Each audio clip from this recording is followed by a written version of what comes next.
welcome to the Echo Tips podcast. In today's episode, we're going to continue with our continuing series about accessibility features on the Amazon Echo, in particular the Amazon Echo Show line of devices that have built-in screens.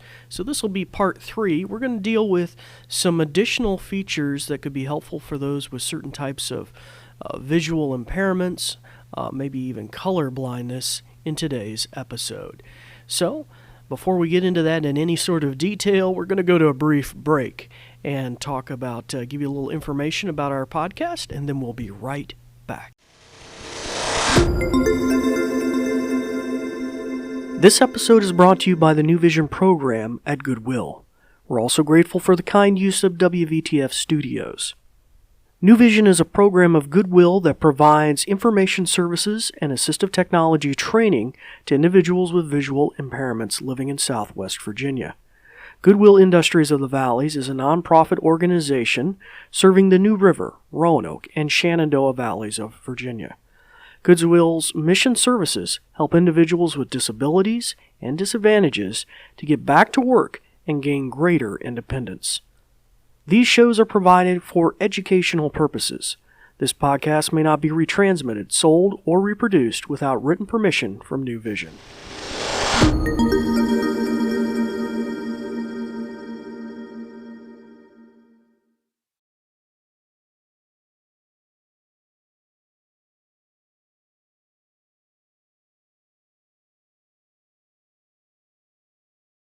Well, hello again. Welcome back to the Echo Tips podcast. As I mentioned earlier in our little introduction, we're going to be dealing with some vision-related accessibility settings again on the Amazon Echo Show line of devices. So these are features that are usually available and utilized, although they can be utilized by really anybody, but in particular those that might have some sort of disability, either low vision, the need for magnification, which we've discussed in a previous episode, or maybe even people that are totally blind, which we discussed in a previous episode using screen reader technology built into the Amazon Echo Show.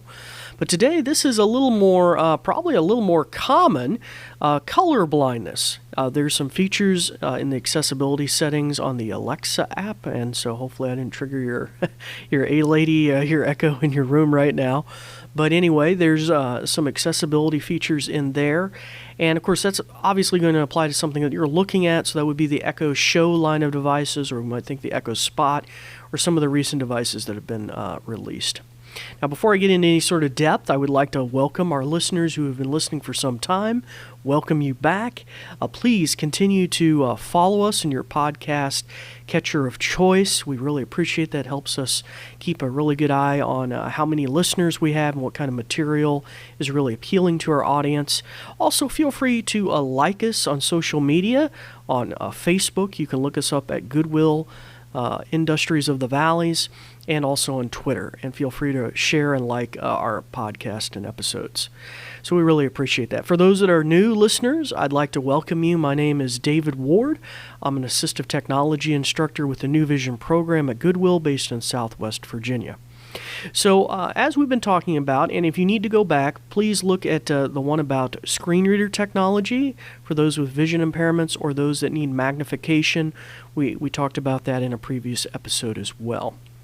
But in today's episode, we're going to talk about some additional features that you can find. Now, this information is typically updated on Amazon's website. They do a fantastic job of doing that and being indexed in the Google search. So you can easily Google accessibility Amazon Echo Show, and near the top list of your results is going to take you right to an Amazon page that is routinely updated, which you might need when new devices are released. For example, the way you trigger some of these features may be different with the physical buttons, like on the Spot, which is a tiny little Echo Show, versus the big Echo Shows, basically, So there's some subtle differences, but Amazon's being real good about updating those pages. Also, if you just want to look down through an entire list of some of these features, and I'm probably going to mispronounce some things today, so it might be better for you to look at it in particular in regards to color blindness. So today we're going to talk about this feature. Now on an Echo Show, you would swipe down from the top of the screen to get this kind of like notification shade effect that comes down. And near the top you'll have a settings gear. You can also tell your Echo just to, "Hey lady, open settings." You're going to go near to the bottom of that, and then you're going to hit accessibility. I think it's right above maybe one of the legal options. Now from there, you're going to go to, you're going to see a whole list of accessibility settings. Some we've already discussed, such as voice view and the zoom feature. But today we're going to be talking about color inversion, and we're also going to talk about some settings for color blindness, and that's called color correction, I believe. All right, so we're going to just break down into that a little bit. Now you can toggle those features on and off right there on the Echo. And now let's first tackle the first one, color inversion. Now this one's pretty cool because you can actually trigger it by voice. Let me just demonstrate here. So I turned on my Echo's ears.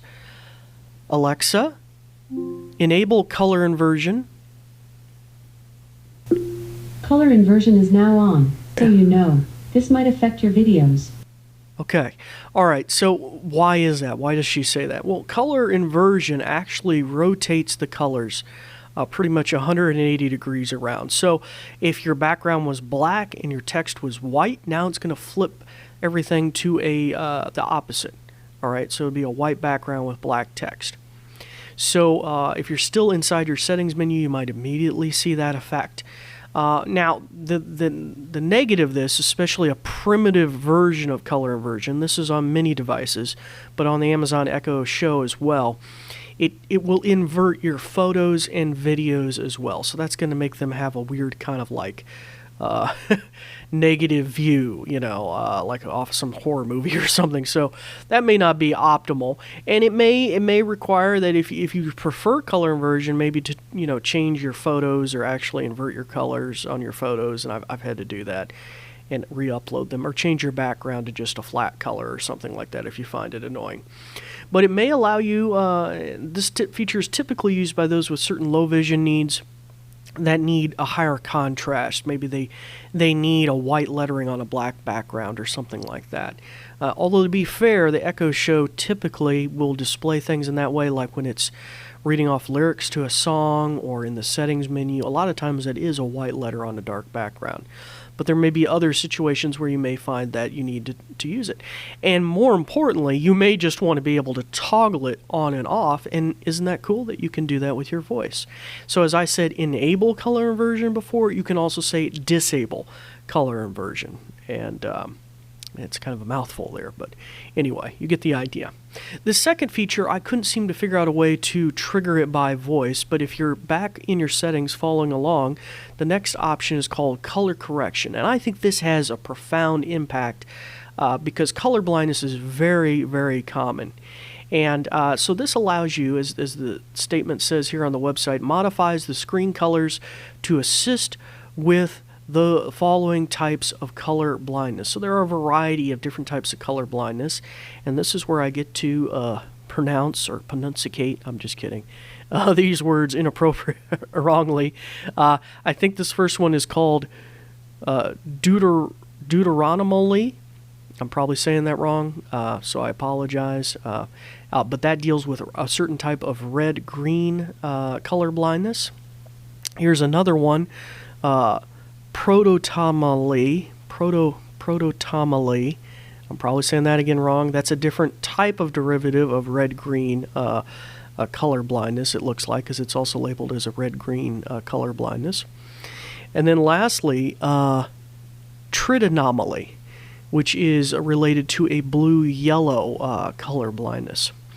So you can go in there and toggle this feature on and play with that and see if that may be a use to you if you have color blindness. Maybe interacting with certain types of menus or content that appears on the screen and the like. I kind of doubt that probably alters video or picture content, but it is possible. That could be a system-wide color filter. I'm just not entirely sure, but that might be something you'd want to play with if you have a family member or you yourself suffer from color blindness. All right, well, that's going to bring this episode to a close, and in our following episodes, maybe not immediately yet, but we'll have some continuing discussions about accessibility features on the Amazon Echo Show line of devices, and some of these may be applicable to the ones without a screen as well.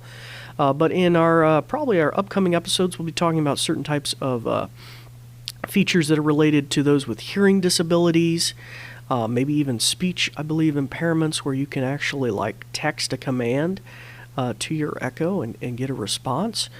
In the hearing category, we might be talking about things like closed captioning and other types of features like that. And of course, for those that are totally deaf, the video conferencing could be a very powerful tool to interact with other deaf individuals via means of sign language. All right, so we'll touch on those in some upcoming episodes, but we really appreciate your listenership, and it's time to turn on your microphone on your Amazon Echo, start practicing some of the many things that you've learned. And I'm David Ward for the New Vision Echo Tips podcast, and we thank you for listening. Thanks, Dave. In conclusion, let me tell you a thing or two. This episode is brought to you by New Vision at Goodwill Industries of the Valleys, and it is also made possible in part by a grant from Community Foundation serving Western Virginia. And there's more. We're also grateful for the kind use of WVTF Studios. New Vision is a program of Goodwill that provides information services and assistive technology training to individuals with visual impairments living in Southwest Virginia. For more information, check out our website at goodwillvalleys.com/newvision, with no spaces. Goodwill Industries of the Valleys is a nonprofit organization serving the New River, Roanoke, and Shenandoah Valleys of Virginia. Goodwill's mission programs help individuals with disabilities and disadvantages to get back to work and gain greater independence. These shows are provided for educational purposes. This podcast may not be retransmitted, sold, or reproduced without written permission from New Vision. Thanks for listening.